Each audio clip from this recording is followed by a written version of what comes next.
Chapter 9. Elizabeth passed the chief of the night in her sister's room, and in the morning had the pleasure of being able to send a tolerable answer to the inquiries which she very early received from Mr. Bingley by a housemaid, and some time afterwards from the two elegant ladies who waited on his sisters. In spite of this amendment, however, she requested to have a note sent to Longbourn, desiring her mother to visit Jane, and form her own judgment of her situation. The note was immediately dispatched, and its contents as quickly complied with. Mrs. Bennet, accompanied by her two youngest girls, reached Netherfield soon after the family breakfast. Had she found Jane in any apparent danger, Mrs. Bennet would have been very miserable, but being satisfied on seeing her that her illness was not alarming, she had no wish of her recovering immediately, as her restoration to health would probably remove her from Netherfield. She would not listen, therefore, to her daughter's proposal of being carried home, neither did the apothecary, who arrived about the same time, think this at all advisable. After sitting a little while with Jane on Miss Bingley's appearance and invitation, the mother and three daughters all attended her into the breakfast parlour. Bingley met them with hopes that Mrs. Bennet had not found Miss Bennet worse than she expected. "Indeed I have, sir," was her answer. "She is a great deal too ill to be moved. Mr. Jones says we must not think of moving her. We must trespass a little longer on your kindness." "Removed?" cried Bingley. "It must not be thought of. My sister, I am sure, will not hear of her removal." "You may depend upon it, madam," said Miss Bingley, with cold civility, "that Miss Bennet shall receive every possible attention while she remains with us." Mrs. Bennet was profuse in her acknowledgments. "I am sure," she added, "if it was not for such good friends, I do not know what would become of her, for she is very ill indeed, and suffers a vast deal, though with the greatest patience in the world, which is always the way with her, for she has, without exception, the sweetest temper I have ever met with. I often tell my other girls they are nothing to her. You have a sweet room here, Mr. Bingley, and a charming prospect over the gravel walk. I do not know a place in the country that is equal to Netherfield. You will not think of quitting it in a hurry, I hope, though you have but a short lease." "Whatever I do is done in a hurry," replied he, "and therefore, if I should resolve to quit Netherfield, I should probably be off in 5 minutes.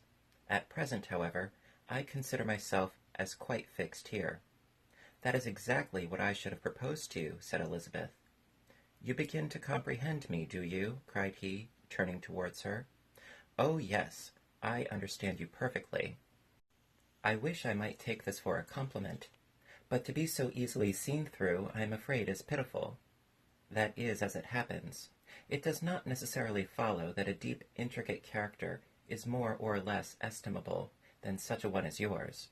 "Lizzie," cried her mother, "remember where you are, and do not run on in the wild manner that you were suffered to do at home." "I did not know before," continued Bingley immediately, "that you were a studier of character. It must be an amusing study." "Yes, but intricate characters are the most amusing. They have at least that advantage." "The country," said Darcy, "can in general supply but a few subjects for such a study. In a country neighbourhood you move in a very confined and unvarying society. But people themselves alter so much that there is something new to be observed in them forever." "Yes, indeed," cried Mrs. Bennet, offended by this manner of mentioning a country neighbourhood. "I assure you there is quite as much of that going on in the country as in town." Everybody was surprised, and Darcy, looking at her for a moment, turned silently away. Mrs. Bennet, who fancied she had gained a complete victory over him, continued her triumph. "I cannot see that London has any great advantage over the country, for my part, except the shops and public places. The country is a vast deal pleasanter. Is it not, Mr. Bingley?" "When I am in the country," he replied, "I never wish to leave it, and when I am in town, it is pretty much the same. They have each their advantages, and I can be equally happy in either. Ay, that is because you have the right disposition, but that gentleman, looking at Darcy, seemed to think the country was nothing at all. Indeed, mamma, you are quite mistaken, said Elizabeth, blushing for her mother. You quite mistook Mr. Darcy. He only meant that there was not such a variety of people to be met with in the country as in town, which you must acknowledge to be true. Certainly, my dear, nobody said there were, but as to not meeting with many people in this neighborhood, I believe there are a few neighborhoods larger. I know we dine with 24 families. Nothing but concern for Elizabeth could enable Bingley to keep his countenance. His sister was less delicate, and directed her eyes towards Mr. Darcy with a very expressive smile. Elizabeth, for the sake of saying something that might turn her mother's thoughts, now asked her if Charlotte Lucas had been at Longbourn since her coming away. Yes, she called yesterday with her father. What an agreeable man Sir William is, Mr. Bingley, is not he? So much the man of fashion, so genteel and so easy. He had always something to say to everybody. That is my idea of good breeding, and those persons who fancy themselves very important, and never open their mouths, quite mistake the matter. Did Charlotte dine with you? No, she would go home. I fancy she was wanted about the mince pies. For my part, Mr. Bingley, I always keep servants that can do their own work. My daughters are brought up differently. But everybody is to judge for themselves, and the Lucases are very good sort of girls, I assure you. It is a pity they are not handsome. Not that I think Charlotte is so very plain, but then she is our particular friend.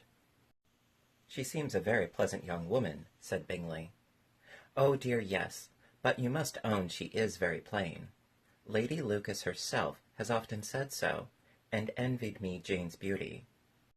I do not like to boast of my own child, but to be sure, Jane, one does not often see anybody better looking. It is what everybody says. I do not trust my own partiality. When she was only 15, there was a gentleman at my brother Gardiner's in town so much in love with her that my sister-in-law was sure he would make her an offer before we came away. But, however, he did not. Perhaps he thought her too young. However, he wrote some verses on her, and very pretty they were. And so ended his affection, said Elizabeth impatiently. There has been many a one, I fancy, overcome in the same way. I wonder who first discovered the efficacy of poetry in driving away love. I have been used to consider poetry as the food of love, said Darcy. Of a fine, stout, healthy love it may. Everything nourishes what is strong already. But if it only be a slight, thin sort of inclination, I am convinced that one good sonnet will starve it entirely away. Darcy only smiled, and the general pause which ensued made Elizabeth tremble lest her mother should be exposing herself again. She longed to speak, but could think of nothing to say, and after a short silence Mrs. Bennet began repeating her thanks to Mr. Bingley for his kindness to Jane, with an apology for troubling him also with Lizzie. Mr. Bingley was unaffectedly civil in his answer, and forced his younger sister to be civil also, and say what the occasion required. She performed her part indeed without much graciousness, but Mrs. Bennet was satisfied, and soon afterwards ordered her carriage. Upon this signal, the youngest of her daughters put herself forward. The two girls had been whispering to each other during the whole visit, and the result of it was that the youngest should tax Mr. Bingley with having promised on his first coming into the country to give a ball at Netherfield. Lydia was a stout, well-grown girl of 15, with a fine complexion and good-humoured countenance, a favourite with her mother, whose affection had brought her into public at an early age. She had high animal spirits, and a sort of natural self-consequence, which the attention of the officers, to whom her uncle's good dinners and her own easy manners recommended her, had increased into assurance. She was very equal, therefore, to address Mr. Bingley on the subject of the ball, and abruptly reminded him of his promise, adding that it would be the most shameful thing in the world if he did not keep it. His answer to this sudden attack was delightful to her mother's ear. "I am perfectly ready, I assure you, to keep my engagement, and when your sister is recovered you shall, if you please, name the very day of the ball. But you would not wish to be dancing while she is ill." Lydia declared herself satisfied. Oh, yes, it would be much better to wait till Jane was well, and by that time, most likely, Captain Carter would be at Meryton again. "And when you have given your ball," she added, "I shall insist on their giving one also. I shall tell Colonel Forster. It will be quite a shame if he does not." Mrs. Bennet and her daughters then departed, and Elizabeth returned instantly to Jane, leaving her own and her relations' behaviour to the remarks of the two ladies and Mr. Darcy, the latter of whom, however, could not be prevailed on to join in their censure of her, in spite of all Miss Bingley's witticisms on fine eyes.